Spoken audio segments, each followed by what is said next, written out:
অনুগ্রহ করে শুনবেন, সোনপুর থেকে পুরী যাওয়ার জন্যে ট্রেন নম্বর 18422 পুরী এক্সপ্রেস প্রতি শুক্রবার সন্ধ্যা 7:10-এ সোনপুর স্টেশনের 1 নম্বর প্ল্যাটফর্ম থেকে ছেড়ে যায় এবং এটি পুরী পৌঁছায় পরের দিন সকাল 6:35-এ পুরী স্টেশনের 7 নম্বর প্ল্যাটফর্মে। ট্রেনটির মোট যাত্রাপথ 516 কিলোমিটার, যা অতিক্রম করতে সময় লাগে 11 ঘন্টা 25 মিনিট।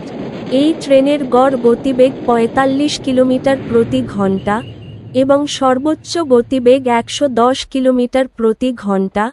এই ট্রেনটি যাত্রাপথে মোট 14টি স্টেশনে দাঁড়ায়। এই ট্রেনের স্লিপার ভাড়া 320 টাকা, থার্ড এসি ভাড়া 855 টাকা, সেকেন্ড এসি ভাড়া 1215 টাকা।